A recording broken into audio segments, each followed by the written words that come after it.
Donc Dieu nous a créés pour qu'on rentre dans son éducation, pas dans autre chose. C'est pourquoi souvent des choses ont été plantées en nous et quand on vient en Christ, écoutez-moi, c'est pourquoi vous allez voir que quand nous tous qui sommes là, naturellement, on a des noms de famille différents. N'est-ce pas? Mais vous avez remarqué, quand on vient en Jésus-Christ, on a un seul nom de famille que nous tous on porte. Parce que Dieu veut casser certaines choses dans votre esprit. Ton nom de famille ne compte plus en Jésus. Donc ne nous oblige pas à te regarder comme Tam. Ne nous oblige pas à te regarder comme Topa. Amène-nous à te regarder comme une nouvelle créature qui a le nom Jésus. C'est comme ça. Tu vois, c'est difficile pour... Cette vérité-là, c'est difficile que ça passe. Pourtant, c'est le B à bas du christianisme. Tu ne peux pas épouser Jésus et puis tu vas garder toujours ton nom.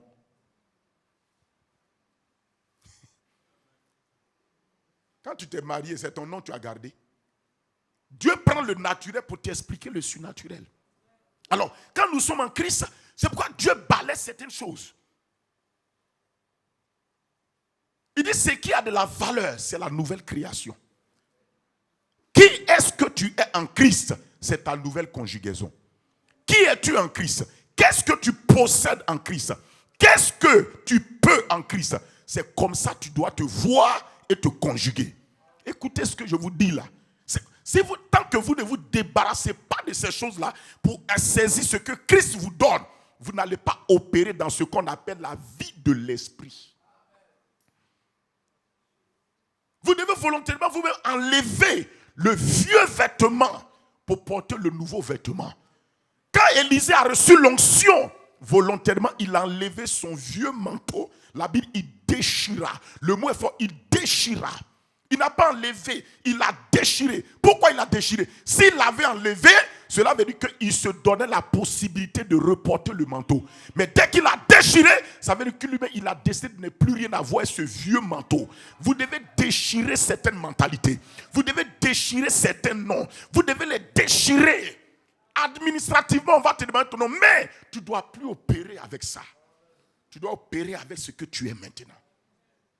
Et la Bible, il a pris le manteau, il a exercé sa foi, et puis après, il a porté. Quand Dieu te donne une nouvelle dimension, déchire l'ancienne dimension, navigue dans la nouvelle dimension. Si quelqu'un est en Christ, il est. Tout commence par ce que tu es. Vous avez vu qu'en Jésus-Christ, tout commence par d'abord ce qu'on est. Ensuite, quand tu as accepté ce que tu es, c'est là que tu vas manger, tu vas expérimenter ce que tu as.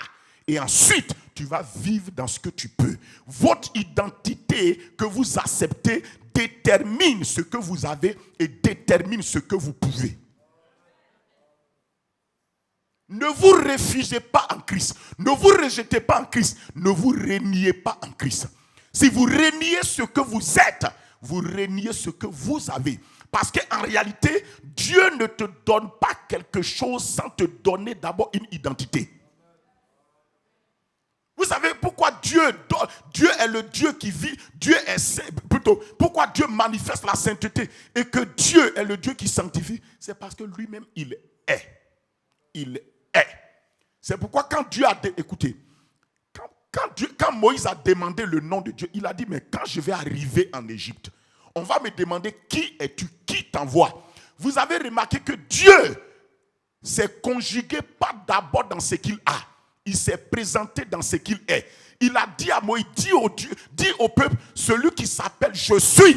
Cela veut dire que dis que le Dieu qui est ce qu'il est d'abord. Parce qu'avant de vous donner la délivrance, il faut qu'il soit le délivreur. Avant de vous donner le salut, il faut que Jésus soit le sauveur. Et vous allez remarquer que de la manière dont le Père a toujours parlé, en disant il est, quand Jésus est venu, lisez les évangiles. Jésus a plus opéré avec ce qu'il est. C'est pourquoi vous allez voir que Jésus aimait utiliser le mot je suis, je suis, je suis, je suis, je suis, je suis, je suis, je suis, je suis. Lisez la Bible. Plus il navigue dans son identité, il est prêt à fonctionner dans ce qu'il a. Amen. Amen.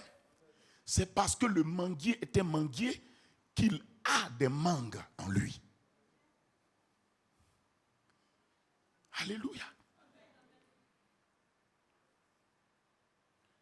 Donc quand on vient en Christ, nous avons de la valeur. Cette valeur-là, c'est la valeur que Dieu nous donne. Ce qui est merveilleux avec Dieu, il la donne à tout le monde. Je n'ai pas plus de valeur que toi. Tu n'as pas plus de valeur que moi. Dans la famille divine, tout le monde a la même étiquette de valeur. Mais on a des responsabilités différentes selon la grâce de l'appel qui est sur chacun de nous. Moi, j'ai été appelé afin de perfectionner les saints. C'est pourquoi j'ai été appelé dans l'un des 5 ministères. C'est mon rôle. Maintenant, je te perfectionne. Pourquoi? Pour que toi, tu puisses aussi, étant perfectionné, faire l'œuvre de ton propre ministère. Vous avez des ministères qui sont en vous. Arrêtons l'idée de l'église que nous avons inventée, qui n'a rien à voir avec l'idée de l'église que Christ a mis en place. Vous avez des ministères en vous. Ne cherchez pas à être apôtre, prophète, pasteur, docteur, si Dieu ne vous a pas appelé à ça. C'est pas ce que je dis. Cherchez à être ce que vous êtes. Cherchez à être ce que Dieu a mis en vous avant que vous veniez sur la terre. Écoute-moi, tu ne seras efficace que dans le domaine pour lequel tu as été déjà équipé et préparé. C'est pourquoi Dieu a dit à Jérémie, avant que je ne t'eusse formé dans le sein de ta mère, je te connaissais. Retenez le mot, je te connaissais. Avant que Dieu ne te place dans le ventre de ta mère, il te connaît. Et maintenant, c'est pourquoi il dit qu'avant de te former, je te connais. Donc Dieu t'a formé en connaissance de cause.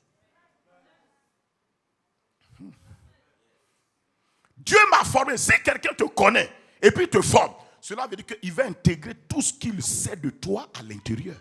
Mais c'est normal. Donc Dieu nous a formés en mettant en nous tout ce qu'il sait de nous. Oh, Dieu sait qui tu es. Il sait pour quelle mission il t'a envoyé. Donc en te formant, il a intégré tout ton appel, ton ministère, la mission de ta vie en toi.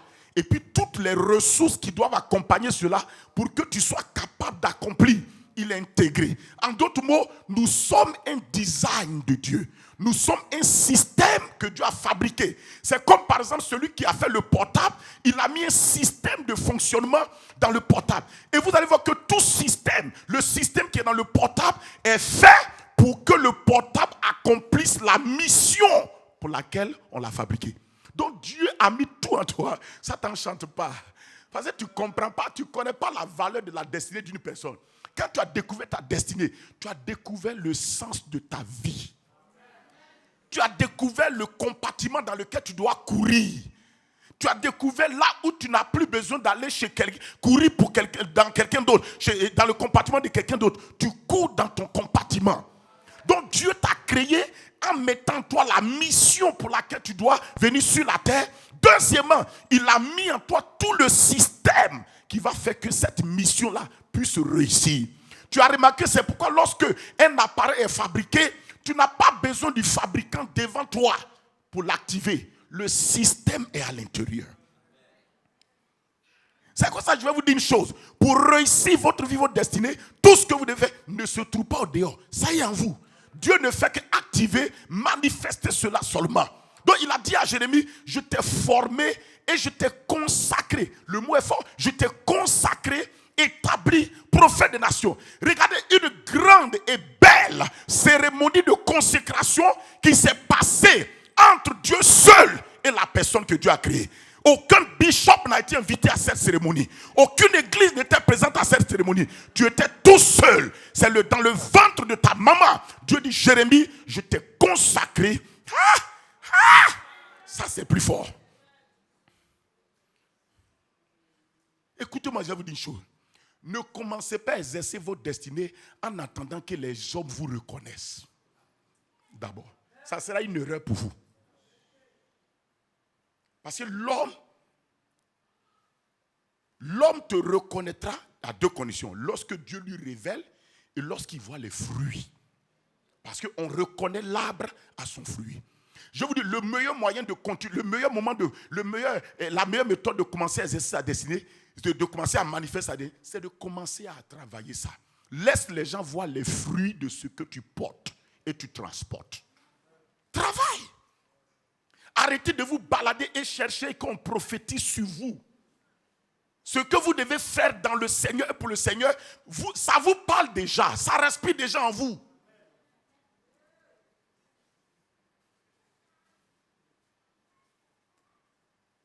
La cérémonie qu'on fait au dehors, c'est un principe de confirmation. Mais ce que Dieu attend que tu fais, souvent l'Esprit de Dieu titille sans toi. L'Esprit de Dieu t'interpelle. Il te dit fais, il faut faire. Qu'est-ce que Dieu t'a dit de faire pour lui, de faire pour ta génération?